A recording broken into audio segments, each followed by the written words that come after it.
Hola, ¿cómo están? ¿Todo bien? Bueno, hoy vamos a hablar de fracturas diafisarias del húmero. Para que entiendan un poco cómo son algunos de los tratamientos ortopédicos sobre todo y los patrones de desplazamiento de esta fractura, es necesario de que entendamos una parte primero. Dentro de la fractura del tercio proximal tenemos tres patrones. Primero, la que es la que se produce a proximal de la inserción del pectoral mayor. En este caso, lo que es la fractura se desplaza muy poco porque se compensa lo que es la acción del músculo pectoral mayor con el deltoide y hace que se quede el hueso en neutro. Por lo tanto, en este tipo de fractura que son proximales a la inserción del pectoral mayor, no se mantiene la reducción en una buena colocación. Después tenemos la que se producen dentro del tercio proximal, tenemos la que se producen entre el músculo deltoides y el pectoral mayor. En este caso tenemos que, si nosotros vemos que el deltoides produce el desplazamiento del fragmento distal en abducción y proximal. Y si ustedes ven lo que es la acción del pectoral mayor, hace que el fragmento proximal se vaya en aducción y un poco rotación interna. Acuérdense que el pectoral mayor es rotador interno. Después tenemos la fractura que se produce por debajo de la inserción del deltoides, que en este caso el fragmento proximal se va en abducción. Esto acuérdense que no va a servir para que después entender cómo se hacen los tratamientos ortopédicos. Como mecanismo tenemos el directo y el indirecto, como en casi en todas las fracturas. El directo es bastante frecuente, como en el accidente de tránsito es bastante frecuente, los que hacen pulseadas que producen una fractura espiroidea medio diafisaria del húmero. Después tenemos por heridas de arma de fuego, tenemos por caídas de alturas, tenemos accidentes deportivos. Y en indirecto, como toda la del miembro superior, tenemos con la caída con la mano y el codo extendido y que bueno, depende en dónde se ubique mal posicionado o la rotación o la zona de debilidad, se produce la fractura con ese tipo de mecanismo. ¿Cómo se las clasifica? Hay varios tipos de clasificaciones, más o menos depende en qué segmento se ubique, la cantidad de fragmentos, si es expuesta, si no es expuesta, la cantidad de trazos. Si nosotros vemos acá, de acuerdo a la localización, tenemos el tercio proximal, que tiene los tres patrones que le expliqué en la diapositiva anteriores, tercio medio, que es la más frecuente, y la del tercio distal. Después tenemos, según el trazo de fractura, que tenemos un trazo transversal, tenemos un trazo oblicuo corto, oblicuo largo, después tenemos trazo esperoideo, los fragmentos en ala de mariposa y las conminutas. Lo que tenemos que tener en cuenta de que es una fractura que muy frecuentemente tiene una lesión. Esa lesión es de un nervio, produce una neuropraxia. ¿De qué nervio se trata? Del nervio radial. Este nervio radial se ubica en la parte posterior del húmero sobre el canal de torsión. Y nosotros, ¿qué es lo que vemos? Por eso siempre de rutina a este tipo de paciente que nos llega con la fractura de húmero, lo que son diafisarias, nosotros tenemos que evaluar al paciente para ver si no tiene una lesión de nervio radial. ¿Cómo hacemos? Vemos que no tenga la mano péndula y que pueda hacer dorsiflexión de la muñeca o también abducción del pulgar. Como el diagnóstico, nosotros ya tenemos el antecedente traumático, una persona que se accidentó, se golpeó, lo que fuera que le pasó. Después tenemos, bueno, la clínica, que todos tenemos el dolor, la inflamación, la impotencia funcional. Acuérdense que la fractura de húmero, sobre todo cuando están tirados, genera una importante angulación del hueso. Por lo tanto, clínicamente uno cuando la está viendo le da una sensación de gravedad. Después, como métodos complementarios, siempre se hace una radiografía, cuando son multifragmentarias o para estudiarla mejor se hace una tomografía y resonancia en algunos raros casos también se utiliza. Como tratamiento, tenemos que saber cuáles son los criterios para realizar un tratamiento ortopédico, ya que es una de las fracturas que más frecuentemente se realiza un tratamiento ortopédico, sobre todo en el ámbito hospitalario. Nosotros, como más o menos para que se acuerden bien, utilicen todo el número 20 para saber cuáles son los valores que se toleran. Es un hueso que tolera muchas angulaciones, mucho acortamiento y rotación, que la mayoría de las fracturas no se aceptan rotaciones. Para que ustedes más o menos hagan como mnemotecnia, todo 20. Varo valgo 20 grados, ante recurvatum 20 grados, acortamiento 20 milímetros, rotación 20 grados. Más o menos para que les sea más fácil recordar. Después, los tratamientos depende del tipo de fractura, si está cabalgada o no está cabalgada, si está cortada, se utiliza un yeso colgante, si está bien con una buena reducción, una fractura transversal, por ejemplo, se utiliza un yeso en U. Después, bueno, se utilizan cabestrillos tipo o algunas ortesis, depende del tipo de fractura y si hay que o no hacer algún tipo de reducción. Por ejemplo, acá nosotros tenemos una fractura que es transversal, que si ustedes lo ven, se ve un acortamiento más o menos estimativamente en la radiografía de la izquierda, que deben ser de 2 centímetros más o menos. En la radiografía de la derecha vemos también un acortamiento que es de 3-4 centímetros, un poquito mayor.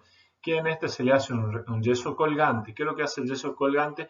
Es lo que nosotros buscamos, es vencer la acción de las fuerzas musculares que producen ese acabalgamiento. Por lo tanto, una vez que nosotros hacemos el colgante, para que se vaya ubicando. Una vez que se ubica, que eso pasa nosotros hacemos controles radiográficos periódicos y le vamos aumentando peso. Es una tracción que se hace. Bueno, una vez que tenemos una buena reducción, la reducción que nosotros queremos, ya de ahí lo podemos pasar a cualquier otro tipo de tratamiento, ya sea una ortesis, depende del tiempo que lleva, alguna ortesis o algunos yeso en U para mantener la reducción en esa posición. Ya dejamos lo que es el peso, la reducción que se produjo por el yeso colgante, por este sistema de tracción, ya no sirvió. Una vez que se ubicó bien el hueso, lo que hacemos es mantenerlo en esa posición. Esto es para que ustedes vean cómo se hace un yeso colgante. Esto es más o menos que se utiliza en pesita. El yeso más o menos habitual, un braquiopalmar, que se utiliza con un pequeño peso. Nosotros si vemos en la imagen de la derecha, esta es la forma correcta que se utiliza, que simplemente tiene un pequeño pesito y bueno, nosotros por debajo del codo le agregamos algún peso. Muchas veces el mismo yeso también lo hacemos más pesado y actúa de tracción. Nosotros acá vemos una fractura espiroidea de tercio medio de húmero. ¿Qué es lo que hacemos? Tiene una muy buena reducción, es factible de un tratamiento ortopédico. ¿Qué es lo que hacemos directamente? En este caso le ponemos una férula en U para mantener en esa posición o alguna ortesis que haga mantener en esa posición la fractura hasta que consolide. Nosotros acá vemos dos imágenes de distintos tipos de férulas. Por ejemplo, tenemos la ortesis de la derecha, de la imagen de la izquierda, perdón, de que lo que tiene es que hace una pequeña abducción del brazo. ¿Qué es lo que buscamos acá? Acuérdense, ¿cómo se hace esto en un caso de tratamiento ortopédico?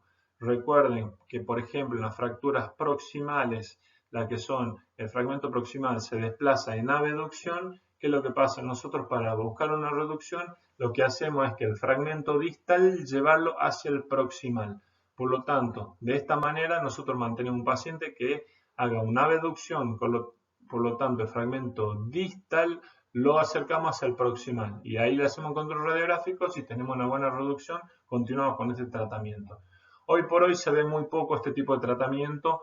¿Por qué? Porque es un tratamiento que puede fallar mucho. Recuerden siempre que cuando uno indica un tratamiento ortopédico de cualquier tipo de fractura, siempre tenemos la posibilidad de fallar, de que tenga una pérdida de la reducción con el pasar de las semanas.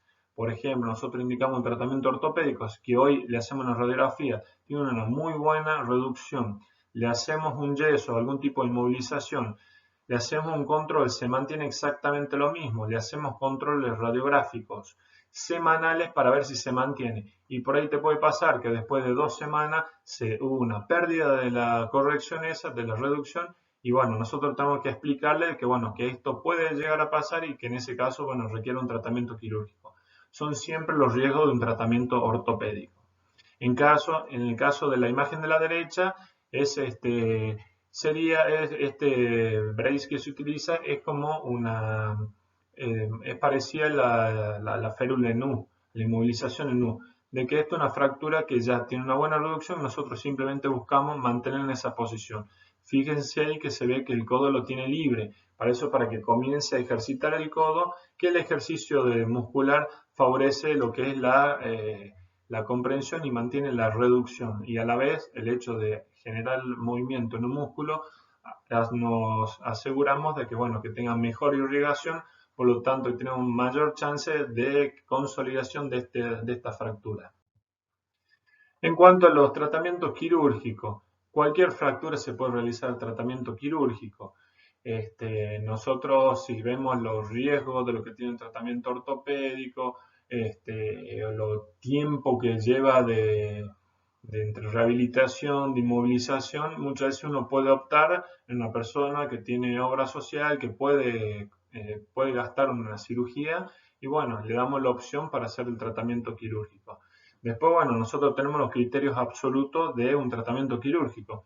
Como en todo el cuerpo casi, nosotros tenemos pacientes politraumatizados, sobre todo cuando son polifracturados, nosotros tenemos que tratar de sintetizar la mayor cantidad de fracturas. Sintetizar sería hacer un tratamiento quirúrgico para estabilizar ese tipo de fractura. Nosotros tenemos fracturas bilaterales de húmero, que se da mucho en caídas de altura.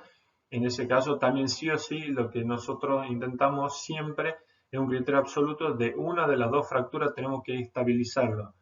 Fractura ipsilateral, o sea que nosotros tenemos otro tipo de fractura, está asociado a otro tipo de fractura, nosotros ahí en ese caso también utilizamos otro tipo de tratamiento. Cuando tiene una fractura de antebrazo, fractura de clavícula, siempre, mientras más fractura tenga, tratamos de darle solución a la mayor cantidad de fracturas. Fractura expuesta, acuérdense que fractura expuesta de cualquier parte del organismo es quirúrgica siempre. Después tenemos fracturas patológicas, alguno que tenga alguna tumoración que hizo reblandecer el hueso, y bueno, lógicamente esto requiere un tratamiento quirúrgico. Siempre la falla de un tratamiento ortopédico nos lleva a un tratamiento quirúrgico. Después también acá no figura, pero también hay otro criterio absoluto, que son fracturas que tienen una neuropraxia. Ese tipo de fractura nosotros nos lleva a que sí o sí tenemos que hacer un tratamiento quirúrgico para explorar el nervio y ver cuál es la lesión, si está lesionado, si está cortado, simplemente, si tuvo simplemente una distensión que se llama una axonotmesis, cualquiera de eso, bueno, por lo menos tenemos que explorarlo. Criterio relativo, algún tipo de fractura expuesta, que esto es cuestionable, pero bueno, lo que se hace en esto son fracturas mínimas que después tienen una buena reducción. Se hace un tratamiento quirúrgico de la herida, lo que se considera acá sería una fractura expuesta, de que en cuanto al tratamiento, una síntesis definitiva si se hace. La exploración, toda fractura expuesta es quirúrgica.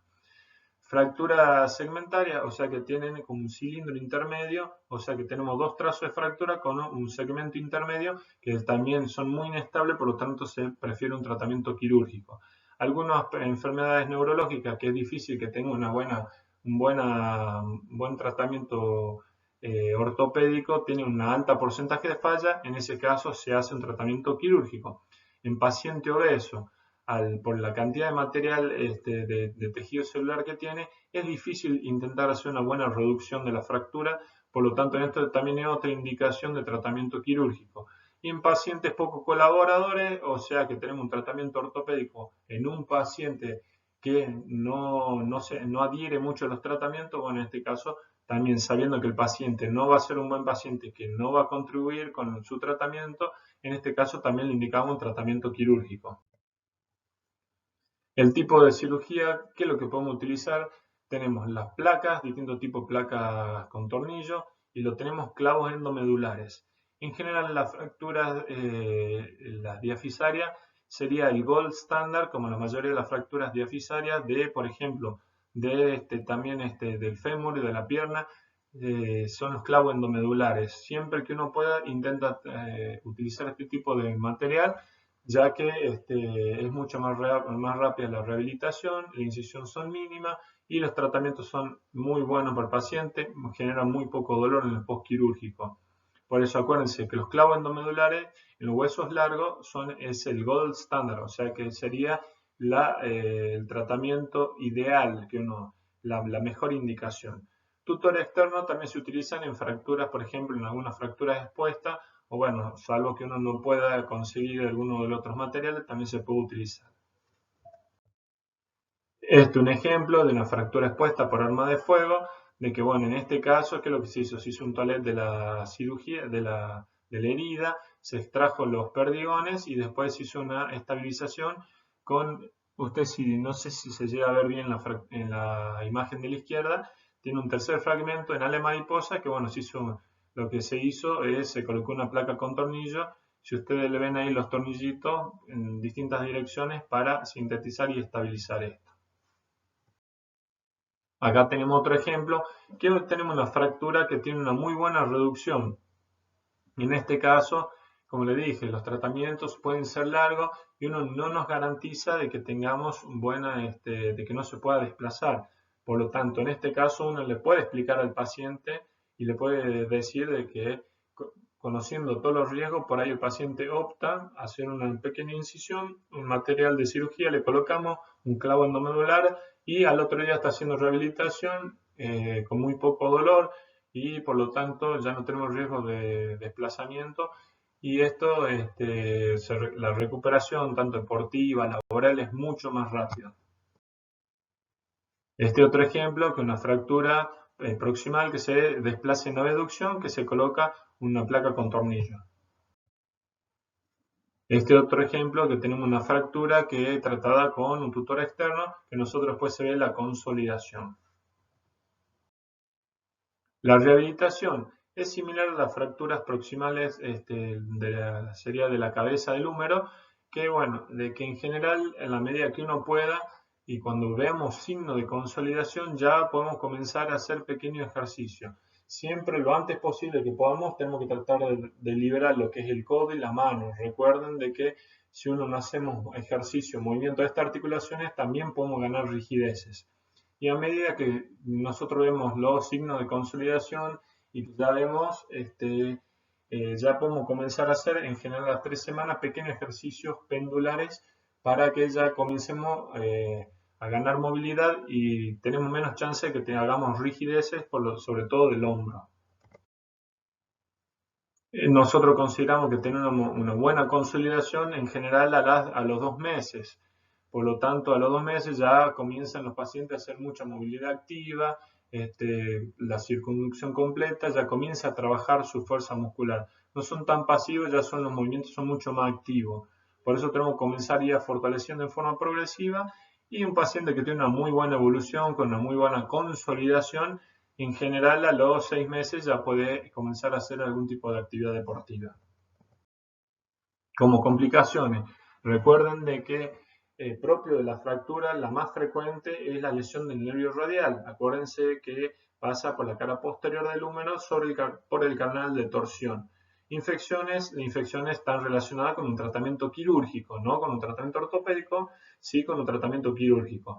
Y después, lo que es las tardías, que son las pseudoartrosis, es el hueso que más pseudoartrosis hace. Por lo tanto, este tipo de fractura nosotros también tenemos que saber de que un alto porcentaje de pacientes generan pseudoartrosis, o sea que no consolida la fractura. Recuerden que el tiempo de consolidación promedio de los huesos es de 6 meses. Hasta 9 meses se considera retardo de consolidación. Después de los 9 meses, cuando hay un cese completo de la actividad osteoblástica, nosotros ahí consideramos que eso ya es pseudoartrosis, o sea, que el hueso ya no pegó. En este caso, tenemos que explorar el foco de fractura, tenemos que tratar de estimularlo. Y después la consolidación viciosa, en general no suele ser un problema porque es un hueso de que acepta grandes angulaciones. Recuerden, 20 como mnemotecnia. Espero que les haya gustado la clase. Hasta luego.